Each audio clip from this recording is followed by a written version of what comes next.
Esse processo eleitoral resultou num Congresso muito conservador.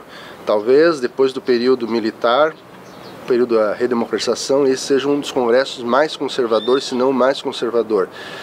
Nós vimos que pessoas que polarizaram um debate sobre direitos humanos, questionando a essência de questões fundamentais que a cidadania já tinha constituído, foram parlamentares eleitos com expressivas votações, como o caso do Jair Bolsonaro no Rio de Janeiro, mais votado, como o caso do Feliciano em São Paulo, segundo mais votado, como o caso de 2 deputados federais do Rio Grande do Sul, que defenderam, inclusive, que os pequenos produtores pegassem armas para defender suas propriedades, entre os 3 mais votados no Rio Grande do Sul.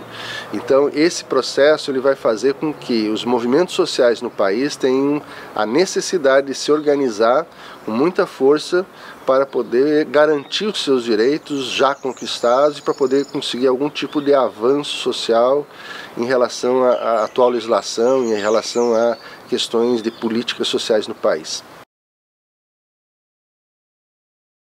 Também na questão da mídia, toda tentativa de regulamentação, algo que existe em muitos países do mundo, que é um direito da cidadania, de ter algum espaço, né, de discussão sobre o conteúdo que a mídia e a forma como ele exerce, né, o seu processo de construção dessa realidade, no Brasil isso era trabalhado como sendo uma questão de censura, né, que não tem nada a ver uma situação dessas como censura.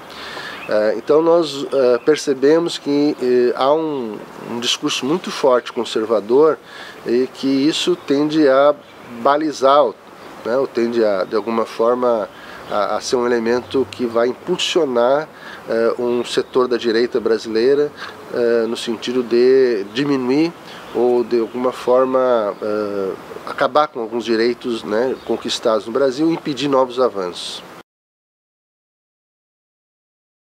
Uma coisa importante se perceber é que nós temos os governos e temos uma coisa chamada Estado brasileiro. O Estado brasileiro, que é quem efetivamente governa e comanda o país, ele é composto de um conjunto de instituições. Não é só o Executivo. Existe um Congresso que ele limita os poderes do Executivo, existe um Judiciário, existe a estrutura dos meios de comunicação, existe o poder econômico que financia o sistema político no Brasil, existe o poder militar que possui uma enorme autonomia em relação ao poder civil. Se nós não pensarmos a questão do Estado e do poder enquanto diversas dimensões, como um agente que tem uma capilaridade, uma presença muito grande, nós podemos esquecer um elemento fundamental para entender uma coisa chamada correlação de força. Ninguém governa a partir do que quer, mas governa a partir do que a correlação de força estabelece. Portanto, quem quer que seja que ganhe as eleições do país vai ter limites na sua possibilidade de governar. Mas esses limites vão estar definidos por uma correlação de forças estabelecidas na sociedade. E nesse sentido, quanto mais organizados estiverem os movimentos sociais, o movimento sindical, os estudantes, todas as categorias profissionais, né, mais pressão nós poderemos exercer sobre o poder político no sentido de fazer com que haja avanço ou, no mínimo, que não haja retrocessos em algumas questões vitais. Surge muito nesse momento de segundo turno um debate sobre a validade ou não do voto, até que ponto o voto pode ou não interferir.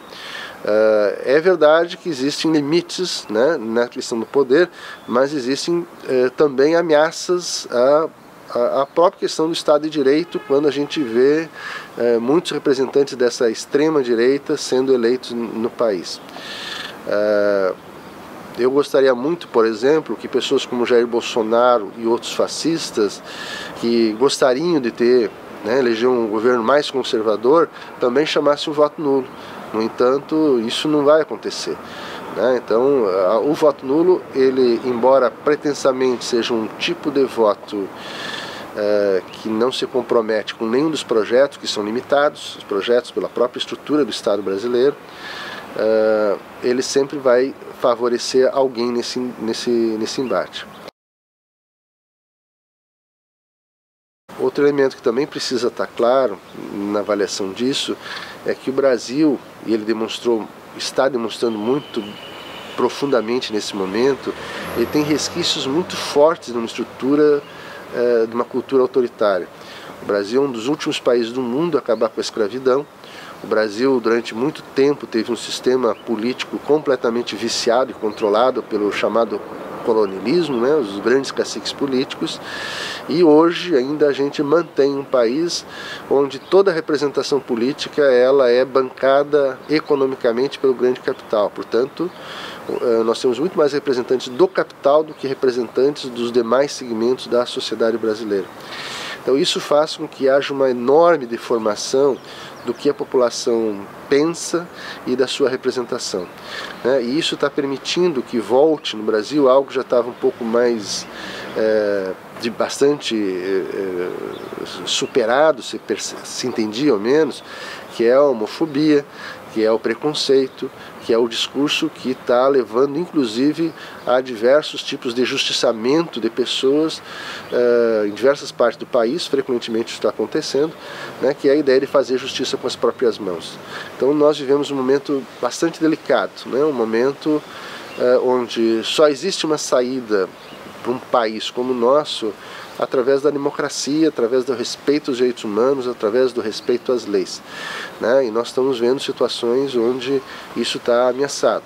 Recentemente nós vimos uma situação onde um helicóptero com quase 500 quilos de cocaína foi apreendido pela Polícia Federal, ninguém foi responsabilizado, ninguém foi preso, né? Apenas abriu um inquérito, o piloto simplesmente foi liberado, foi embora, não teve que se comprometer nem mesmo a voltar lá, não pagou fiança, nada disso, né? Então, pessoas que muitas vezes da periferia que traficam com pequenas quantidades, quando são pegos, ficam na cadeia durante anos, né? Então, essas questões elas começam a ameaçar o Estado de Direito, né? Não é por nada que muitos juristas estão começando a se posicionar e fazer abaixo-assinados, tentando de alguma forma alertar a sociedade sobre essas questões colocadas hoje. Nós percebemos hoje um processo de criminalização da política, um grande circo midiático que coloca todo mundo na mesma condição, e a política é vista apenas como um sistema de corrupção. É verdade que existe muita corrupção na política, mas ela não é exclusiva da política, ela representa a corrupção que tem nos demais segmentos da sociedade. Nós temos hoje um modelo de sistema eleitoral baseado na corrupção. A corrupção é que dá a capacidade dos partidos de conseguir se financiar. Então isso tem que ser acabado, mas somente se consegue resolver os problemas não substituindo pessoas, mas substituindo estruturas políticas. E uma questão fundamental é que somente a política pode resolver os problemas políticos. Nós não podemos simplesmente deixar de lado a política porque não existe espaço ou vácuo nessa questão. Política é a discussão sobre as relações de poder numa sociedade. E as relações de poder sempre se dão de alguma forma. Quando a política ela passa a não ter mais papel ou importância, ou ela passa a ser relegada a segundo plano, basicamente são os setores econômicos que começam a mandar e definir todo o regramento de uma sociedade. Então, nesse momento, a gente precisa também ficar atento. É importante o combate à corrupção, ele, né, é um elemento fundamental para a sociedade, mas não basta simplesmente criminalizar ou punir algumas pessoas. É necessário que a gente faça uma profunda reforma política, que fortaleça os partidos políticos e que acabe com essa lógica onde o grande capital é quem financia o processo eleitoral no país. Há uma necessidade inadiável de que a gente avance com financiamento público de campanha, o que está cada vez mais difícil pela forma como, né, esse Congresso foi bastante conservador se instituiu no país. Mas essas transformações não vão depender apenas da vontade dos parlamentares, mas da pressão da opinião. E essa disputa na opinião pública passa a ser também fundamental, né, porque afinal não adianta a gente defender reforma no genérico ou mudança no genérico. Nós temos que apontar que tipo de mudança que a gente precisa. Fundamentalmente, nós precisamos de um projeto que ele consiga distribuir renda, que ele consiga acabar com os preconceitos, resguardar direitos humanos e que consiga fazer com que efetivamente quem pague a conta do Estado, quem efetivamente possa sustentar as políticas do Estado, seja o grande capital e não o assalariado e a classe média, que é o que existe hoje. Cada vez mais o capital concentra recursos e renda, né, propriedades, e cada vez mais os assalariados são os que pagam a conta e sustentam toda a estrutura de poder no país.